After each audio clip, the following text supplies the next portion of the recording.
L'illa.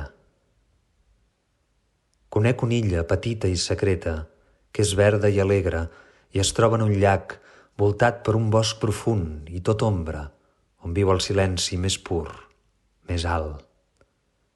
Me'n parlà mon pare i em digué un dia si quan ell morís jo hi voldria anar i habitar la casa que ell construïa cada nit en ella, amb fulles i amb fang, vora una font que es guitava estrelles abans de dormir-se i anar-hi a pescar.